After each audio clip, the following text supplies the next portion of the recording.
Burt Reynolds is a real hero, and he can take more crashes, more fire, Hello, gorgeous. more love, I'm yours. more hits, and more stunts than any star in Hollywood. That's why he wanted to make Hooper. This is a picture about stuntmen, you know, and stuntmen have always been my favorite people in the picture business. So it's time that somebody really did a movie about them and made them the real heroes. For a first-hand look at some of these real heroes, we went to the set of the new Warner Brothers film, Hooper. During the next half hour, we'll join Burt, Jan Michael Vincent, Sally Field, How do you spell your name? James Best, Brian Keith, Robert Klein, Roll all the cameras. director and legendary stuntman Hal Needham, John Marley, Terry Bradshaw, and the greatest collection of Hollywood stuntmen ever assembled to make one movie. We may be in trouble. Without stuntmen, there would be no business. I mean, they make heroes of all the actors. They do risk their lives, doing very dangerous things to make a picture very exciting. The movie Hooper is the story of 3 generations of stuntmen. Burt Reynolds stars as Sonny Hooper, the greatest stuntman of them all. Years of experience have taken their toll on his body, but he's still the best in the business. He tries things that he wouldn't have ordinarily tried because his kid's done them. Jan Michael Vincent plays Ski, the brash young stuntman with big ambitions. Brian Keith plays Jocko Doyle, a happily retired stuntman full of beer and good memories. Burt is the #1, and Jan is the new kid in town. And I'm the guy that's been there. James Best plays Cully, Hooper's best friend. He too is an aging stuntman, already being phased out to make room for the new breed. He's an older stuntman who's a little bit over the hill, and Burt sort of lets him hang on, and sort of carries him along. And I think it's an exciting film to make, that it gives you a real excuse to do a lot of action and see maybe into a little bit of what stunt people are all about, which will change the image, I think, that a lot of people have. I found most of them were very intelligent. I kind of enjoy that. I expected them to be senseless types, and I think they care about what they do very meticulously. They're scientists in a way. I think everybody would like to do something terribly dangerous. I think it's thrill, the excitement. It makes them feel alive. I see it. I feel alive when they're through. All right, let's go. Get Burt. Okay, folks, let's not get too comfortable in this area. All this stuff has got to be moved out. This whole area has got to be cleared for the chariot race. See how fast we can go. Any problems with that, Bob, I should know about? Just a lot of good luck. Okay. Let him through there, guys. Ooh, that's good. For 10 years, I was the highest paid stuntman in Hollywood, all right? And they said, how is that to be? You gotta be versatile. That's the name of the game. Some guys only do horse stuff, and that really limits the work they can do. Unless they're doing a Western, you're not working. I don't know one gag that's the same. Everything you do is different. I love it. Enormous competition among the young stunt guys and the older ones. It's awfully tough to be a young stuntman because there's so many older guys around who still can cut the mustard. The younger generation are coming on strong, and you've always got them in your hip pocket. Well, I was just telling Jan that, first of all, that he was going to have a handful, and I was telling him to use his legs, not just use his arms, because if you just sit in there and you look like an idiot, they'll just pull you right out. You've got to brace your knees up against the chariot and really take it and try to win. How many times do you want to go around this thing? I want to go around at least a couple. Okay, because when I do the thing, I'm going to do 3. Okay. And on the, because I can just tell you from just rehearsal, by the second one, I want to be really on there, you know. Okay, like somebody. When I come around twice, go around once, twice, and then stop right here. Stop right here the second time. Tom, keep them in as tight as you can. On the wide angle, I'm holding this and that chariot. All right, let's clear it out of the intersection, please. Everybody step out of the street. Hold all the noise, all the talk, everything quiet. Scene 47, take 4. Marker. I'm waiting 1.5 years to meet you. How's that? I get to perform with Sonny Hooper. Oh, hell, that ain't no big deal. I mean, if you go with it, and have fun with it, then you're going to be all right. But if you just try to play it safe, it's not going to be any good.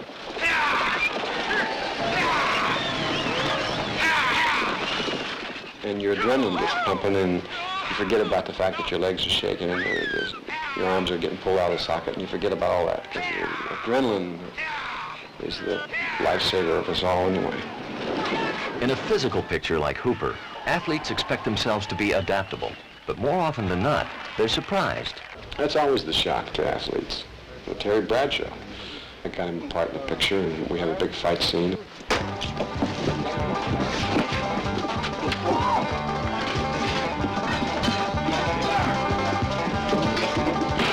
In 2 days, I think he looked like he'd been in the Super Bowl without pads. You ain't ever gonna learn, are you, dummy? We tore him up pretty good. He loved it. He had the time of his life, and he's really good. His athletic ability really saved his life a couple of times, you know. And one time he had to jump through a candy glass window and land on top of a bunch of boxes, and he got so excited that he just completely missed everything and landed in the street.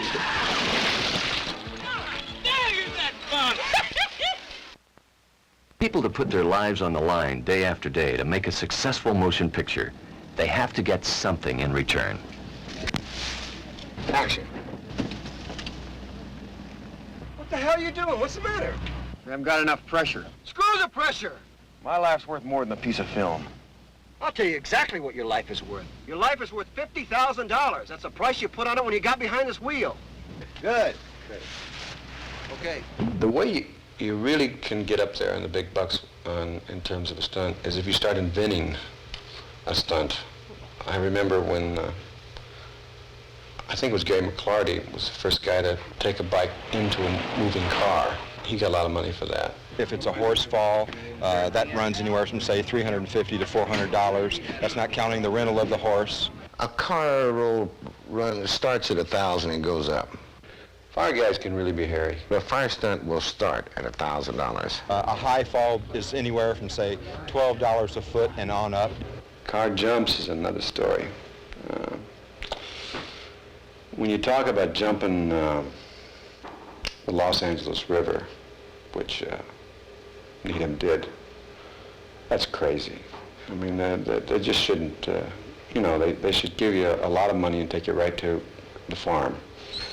Lock you in a small padded room and let you count your money. The film features a movie within a movie. Hooper and his friends are hard at work on a disaster epic, directed by the egomaniacal Roger Deal. 6'3", Louis. I play Roger Deal in the movie. He is the villain, and he is a director, and not a very considerate one at that. These stuntmen break their bones and their nose is bleeding, and he's the type of guy that, take it again, please, and a little more emotion if possible, you know, that sort of thing. It's a wonderful part. It stands out. I'm the only one in the film with good diction. Oh, Roger, you know how much over the budget we are. I want it, Max. It's right, and I want it. It's a stunt that's never been done. I don't care. I want it. Like the character Klein portrays, director Hal Needham demands and expects the most from his people. So, I mean, we got all that to do before midnight. Considered by many to be the top stuntman in Hollywood, Needham made his directorial debut last year. This is the second film I've done with Hal Needham. I did Hal's first film, I'm glad to say, which was Smokey and the Bandit. Hal knows when to direct an actor and how to handle them. He has great communications with the actor and the crew. There's nobody like Hal. He's fantastic. He underestimates himself, which maybe is one of the things that's good about him. He has terrific instincts and honesty, and he knows when something's not working. And more directors than not don't know that, or they want to impose their own ego on an actor, and you know, it doesn't fit. And he just says, no, something's not working here. Let's work it out, and it works out. I call Hal Needham Dr. Danger. That's my name for him. If anything is safe, he'll try to make it dangerous. Warner Brothers will never be the same over there because I put Burt on the outside of a helicopter, put the helicopter way out there, and he's standing out on the strut, right? I mean, you're talking about a superstar, big, high, expensive actor, and had him come in on the helicopter and fall off and do a high fall into the air pad. Well, when they saw it in dailies, I thought I'd be fired. He's also a guy that when you do the stunt, he probably could do it better. I wanted a point of view as Burt was getting ready to slide underneath the truck. And all the stuntmen were going, I said, "Burt, give me the helmet." So I went out there with my slacks and slippers on and everything, no pads, and I put the camera on and slid underneath the truck. But what it does is it keeps the stuntmen honest. I mean, every day you look around and go, we better do this right, because if we don't, old Hal will get in the clothes and do it himself, you know. Of course, it gives the studio a heart attack. Needham did one, in fact, he invented it, in a picture called McHugh, where he rolled one on the beach. I think it went 18 times before it stopped rolling, and he broke his back. What it is, it's really a cannon. I built a cannon, 14 inches in diameter and 36 inches long. What you do is you mount it on the car with the muzzle pointed towards the ground. Put a charge of powder up in it, put a phone pole up in it, and wire the phone pole so it stays. Now the idea is that when you come in, throw the car sideways, fire the cannon, so what it does is just flip the car. When I tested the cannon, I broke my back, shattered some ribs, punctured a lung, and knocked out a couple of teeth. Actually, it was Gary McClurdy that wound up doing the stunt in McHugh. Making movies is no piece of cake. Stunts don't just happen. They are created. And the creative process is as precise and sophisticated as choreographing a ballet or conceiving a winning football play. See, most people think of stuntmen, they think of them as being the kind of people that you put them on a motorcycle, have them take a slug out of their bottle and head them for the wall. And that isn't true at all. Acting as stunt coordinator on the film is Bobby Bass, a stuntman with nearly 20 years of experience. Cut in on some of this stuff, okay? And where you can pull off some of your good gags. Bobby Bass reminds me a lot of Hal in the sense that he's incredibly responsible. We're going to try to make this like a bar fight that bar none. We're going to try to make this a classic. Well, obviously, I think Bobby Bass is a great stunt coordinator. Otherwise, I wouldn't have him on the show. He comes by, he's got this guy in a headlock. He hits this guy at the same time. And that camera there shouldn't be there. It should be over there. A lot of those in there. All right, let's do it. Folks, take your places, please. All right, here we go. Picture. We're rolling. Action. Bobby Bass, I got nothing but praise for him. I feel comfortable giving him control of the whole action sequence.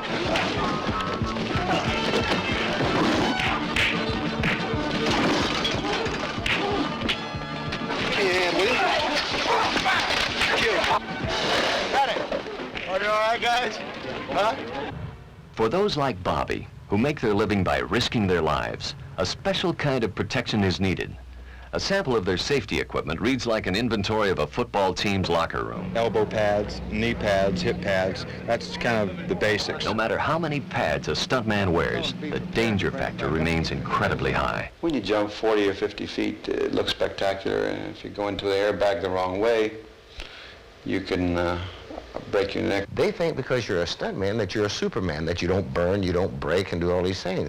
That's not true. I mean, you have to have things set up, and what you do is create a lot of illusions, you know. But you have to have it set up correctly. If you don't, you're going to hurt somebody. I broke a nose and broke a collarbone. Busted both ankles, broke both shins, lost a kneecap here, and damn near broke my neck. I have broken 42 bones. Oh, this tooth and that tooth and this nose. Pride is what'll kill you more than anything else or get you hurt. Your mouth overlaps your brain. You say, oh, I can do that. The time stuntmen get hurt is because of mechanical failure. Luckily, it doesn't happen often, but when it does, a mechanical failure can be a matter of life and death. As far as the fire thing, I used a different headpiece than I usually use, so the eye holes were way up here on me, and I couldn't see where I was going, so they had to lead me to the car. All right, roll your cameras. All right, we're rolling! A smart stuntman's a guy that figures things out and always leaves a back door in case something doesn't go right. Stuntman's only got one shot, usually. All right, you're all right. Come on! They put it in first gear, and when they tapped me on the shoulder, I just gassed it and hit the car, and then the fire started real slow. Then it started getting really big. See, I stayed in there for a pretty long time, and I didn't mean to get Hal worried. He got a little nervous, you know, because you can burn up in there. Cut it! Get him out! Get him out of there! Cut it! Get him out! You know, when you're in the fire suit, you lose track of time. You got your mind on so many things, and you have no way of communicating with anybody. I knew that he only had 4 minutes of air and that it was about up. Really, I wasn't trying to be a hero. I just wanted to get him out because I knew he's in trouble. Your blood can boil, because I've been in them where they're super hot. When I say get him out, I mean get him out. The cast and crew of Hooper are working with not only the finest stunt men in Hollywood, but also the top stunt women. Well, you know, there was a time you'd look up at lunch and you'd be sitting across from some guy in a wig with 2 apples in his dress. That doesn't happen anymore because they legally now have to ask if a girl is available. But she makes her move, you make the contact, it's bam, bam, bam, just like that, one right after the other. We got 3 motorcycle wrecks, and that's 1. Especially tough for stunt women to be as versatile. I'd say there's about 8 sensational stunt girls right now who can do just about everything. You might need to snug this up. We're doing stunts, okay? Same speed, let's do it. If we ain't, well, let's go do something else. Okay, got you, bud. We're gonna go for it. We're going for it. Oh, great. Speed camera. See camera. Action, guys. Go, folks, go.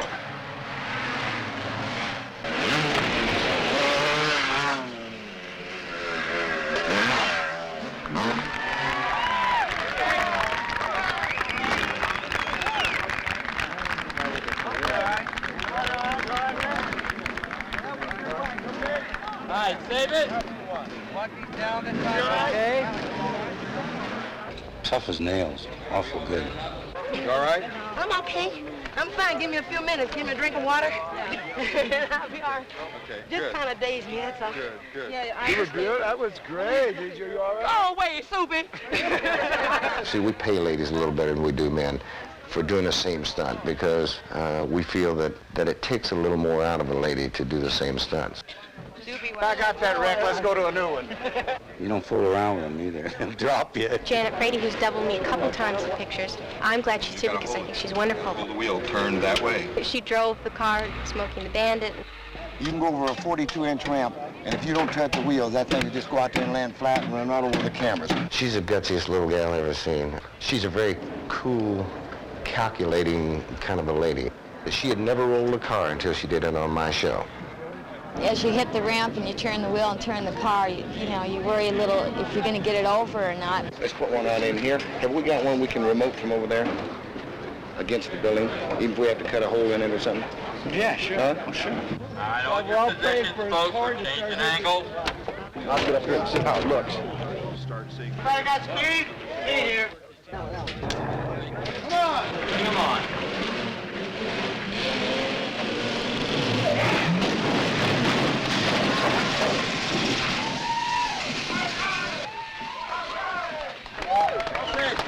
David?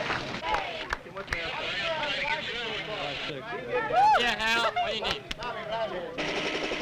The grand finale of the movie is both grand and final.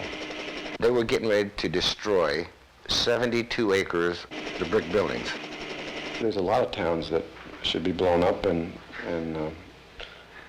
that's what they call urban renewal. Damnation Alley, we've given it that name. I also call it Explosion Street. There's going to be some horrendous explosions, some real explosions that are going to be going off, so it's very critical that if you are assigned, I'm only going to take 3 or 4 drivers and put them there, that you will be assigned to go down there. You have to have your windows up because there's going to be flying debris, there's going to be primacord, TNT, there's going to be stuff going off in there. Nobody wants to be on foot. No one, but no one. None of the stunt people will be on Explosion Street, or Damnation Alley as they've called it, on foot. This is the tag of the movie, and it's supposed to be an earthquake with gas explosion, gas mains, and buildings and everything blowing up. And our hero car just works its way down through all this chaos, and then it goes over the final jump at the bridge, which is the tag of the movie. You go like this. Swing it You down. drop the thing down and you go. Okay. Special effects man Cliff Wenger is responsible for making things both realistic and safe. The Trans Am will come right into your picture. Okay. That's not Georgia either. No.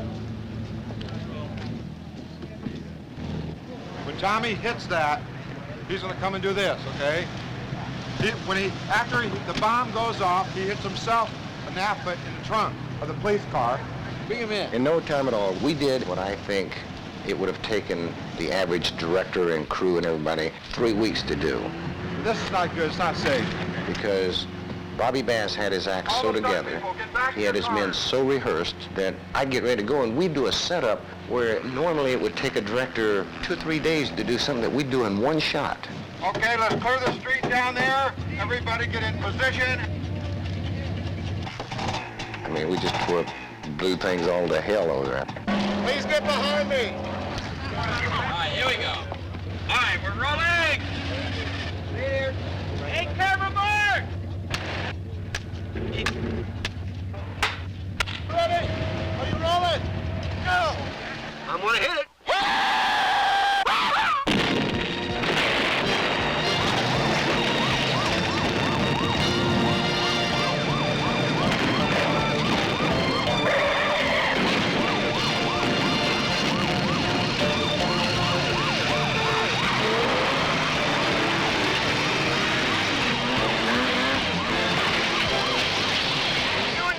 You're doing great!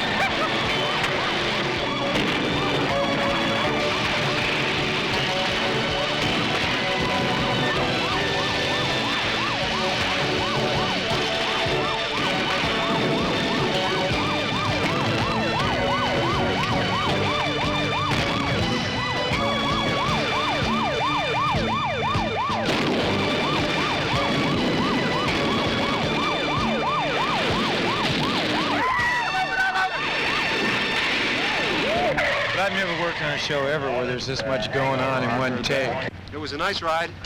My right ear I'm donating to Yale University.